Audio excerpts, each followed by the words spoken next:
السلام علیکم معزز ناظرین، پیارے دوستوں، بہنوں، بھائیوں اور بزرگوں۔ میں حافظ صفد نواز ایڈوکیٹ آپ کو اپنے اسلامی چینل کے اندر خوش آمدید کہتا ہوں، اور ہر روز کی طرح آج بھی ہم انشاءاللہ تیسرا پارہ سورہ آل عمران آیات نمبر 57 تا 63 تک کی تلاوت، ترجمہ اور تفسیر پڑھنے کے شرف حاصل کریں گے۔ تلاوت شروع کرنے سے پہلے ہم درود شریف پڑھتے ہیں، آپ بھی میرے ساتھ پڑھیں۔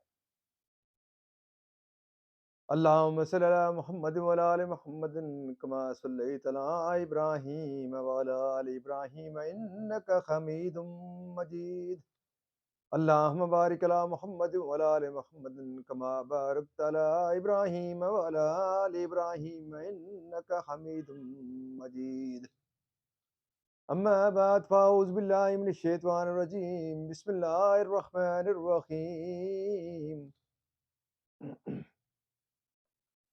ذالک نتلوہ علیک من الآیات والذکر الحکیم ان مثل عیسیٰ عند اللہ کمثل آدم خلقہ من تراب ثم قال له کن فیکون الحق من ربک فلا تکن من الممترین فمن حاجك فيه من بعد ما جاءك من العلم فقل تعالوا ندعو أبناءنا وأبناءكم ونساءنا ونساءكم وأنفسنا وأنفسكم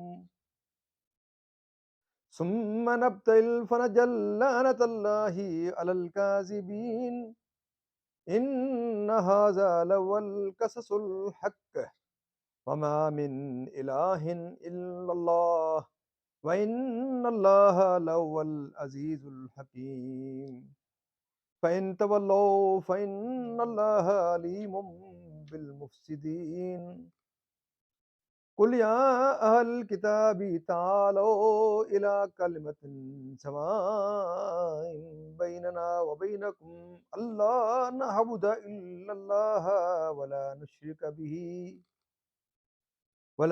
نشرك به شيئا ولا يتخذ بعضنا بعضا أربابا من دون الله فإن تولوا فقولوا اشهدوا بأننا مسلمون صدق اللہ العظیم۔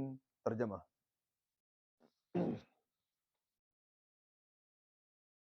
یہ ہم تم پر پڑھتے ہیں کچھ آیتیں اور حکمت والی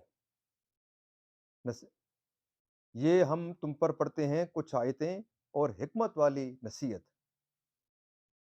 عیسیٰ کی کہاوت اللہ کے نزدیک آدم کی طرح ہے، اسے مٹی سے بنایا، پھر فرمایا ہو جا، وہ فوراً ہو جاتا ہے۔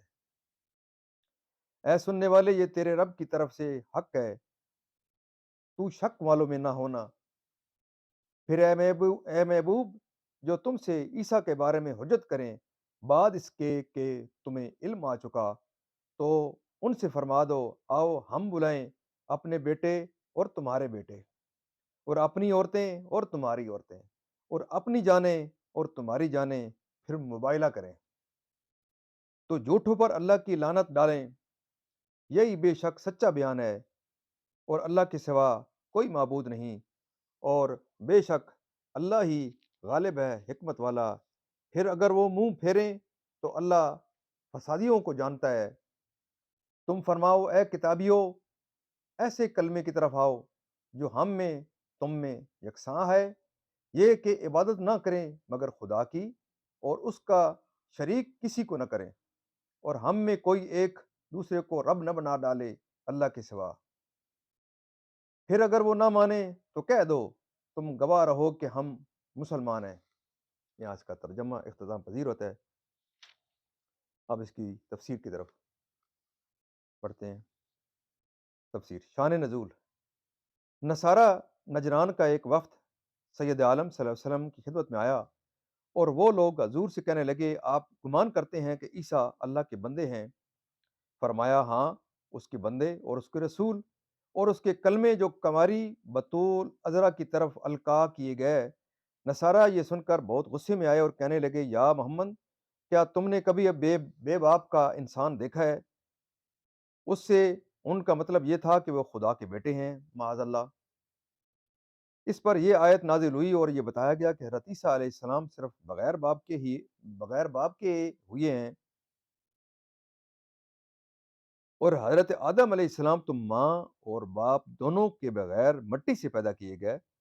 تو جب انہیں اللہ کا مخلوق اور بندہ مانتے ہو تو حضرت عیسیٰ علیہ السلام کو اللہ کا مخلوق و بندہ ماننے میں کیا تعجب ہے؟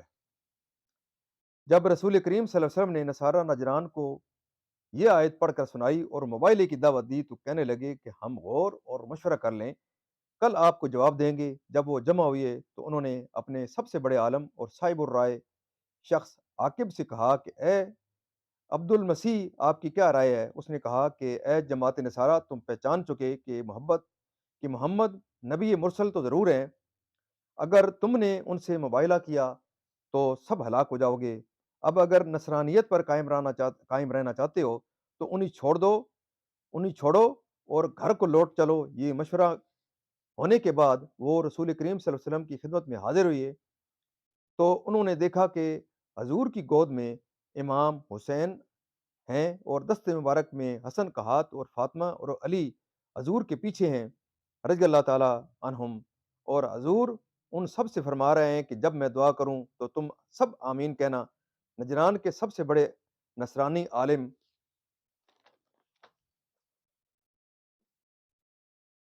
پادری نے جب ان حضرات کو دیکھا تو کہنے لگا کہ اے جماعت نصارہ، میں ایسے چہرے دیکھ رہا ہوں کہ اگر یہ لوگ اللہ سے پہاڑ کو ہٹا دینے کی دعا کریں تو اللہ تعالیٰ پہاڑ کو جگہ سے ہٹا دے، ان سے مباہلہ نہ کرنا، ہلاک ہو جاؤ گے، اور قیامت تک روئی زمین پر کوئی نصرانی باقی نہ رہے گا۔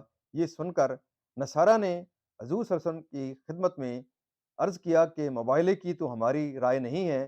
آخرکار انہوں نے جزیہ دینا منظور کیا مگر مباہلے کے لیے تیار نہ ہوئے۔ سید عالم صلی اللہ علیہ وسلم نے فرمایا کہ اس کی قسم جس کے دستے قدرت میں میری جان ہے، نجران والوں پر عذاب قریب آ ہی چکا تھا۔ اگر وہ مباہلہ کرتے تو بندروں اور سوروں کی صورت میں مسخ کر دیے جاتے اور جنگل آگ سے بھڑک اٹھتا، اور نجران اور وہاں کے رہنے والے پرند تک نیست و نابود ہو جاتے، اور 1 سال کے عرصے میں تمام نصارہ ہلاک ہو جاتے کہ حضرت عیسیٰ اللہ کے بندے اور اس کے رسول ہیں، اور ان کا وہ حال ہے جو اوپر مذکور ہو چکا۔ اس میں نصارہ کا بھی رد ہے اور تمام مشرکین کا بھی۔ معزز ناظرین، یہاں اس کی تفسیر بھی اختتام پذیر ہوتی ہے۔ اللہ تعالیٰ کے دربار کے اندر ہم قرآن پاک کے صدقے، حضور پاک صلی اللہ علیہ وسلم کی ذات و برکات کے صدقے دعا کرتے ہیں کہ اللہ تعالیٰ ہمیں قرآن پاک کو پڑھنے، ترتیل سے پڑھنے اور سمجھ کر اور قرآن پاک کے احکامات کے اوپر ہمیں عمل کرنے کی توفیق عطا فرمائے۔ معزز ناظرین، اللہ تعالیٰ کے دربار کے اندر دعا کرتے ہیں کہ اللہ تعالیٰ ہمیں حضور پاک صلی اللہ علیہ وسلم کی پاک سیرت کے مطابق اور اصحاب کرام کے نقش قدم کے اوپر چلنے کی توفیق عطا فرمائے۔ معزز ناظرین، اللہ تعالیٰ کے دربار کے اندر ہم دعا کرتے ہیں کہ اللہ تعالیٰ قرآن پاک کے صدقے، حضور پاک صلی اللہ علیہ وسلم کی ذات و برکات کے صدقے تمام پریشانوں کو پریشانیاں دور فرمائے، تمام بیماروں کو شفائے کاملہ عاجلہ عطا فرمائے، اور تمام مرحومین کو جنت الفردوس میں اعلیٰ و بالا مقام عطا فرمائے۔ معزز ناظرین، اللہ تعالیٰ کے دربار کے اندر ہم دعا کرتے ہیں کہ جو ہمارے معزز ناظرین اگر ان میں سے کوئی پریشان ہے، اللہ تعالیٰ اس کی پریشانی دور فرمائے۔ کسی کے کاروبار میں کوئی مندہ ہے، اللہ تعالیٰ ان کے کاروباروں میں خیر و برکت عطا فرمائے۔ اللہ تعالیٰ آپ کی زندگیوں میں خیر و برکت عطا فرمائے۔ اللہ تعالیٰ آپ کو نیک کام کرنے کی توفیق عطا فرمائے۔ اللہ تعالیٰ اگر کوئی بیمار ہے تو اس کو شفائے کاملہ عطا فرمائے۔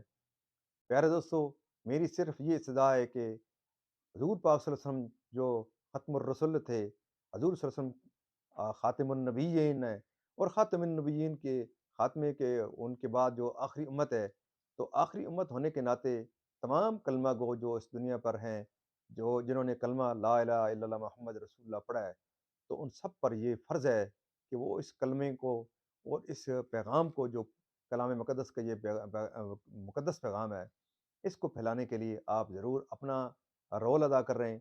آپ یہ رول ادا کرنے کے لیے آپ اس پیغام کو جو میں جس فورم سے پیش کر رہا ہوں، اس کو عام کرنے کے لیے آپ ضرور میرے اس چینل کو لائک، شیئر اور سبسکرائب کریں، اور اپنے فیملی کے اندر، اپنے بچوں کے اندر، اپنے عزیز اقربا اور دوستوں کے اندر ضرور اس کو شیئر کریں۔ میں یہ دیکھ رہا ہوں کہ یہ سپیڈ بہت کم ہے، جو آپ کی روزانہ میں استدعا کرتا ہوں، اللہ تعالیٰ آپ کو نیک کام کرنے کی توفیق عطا فرمائے۔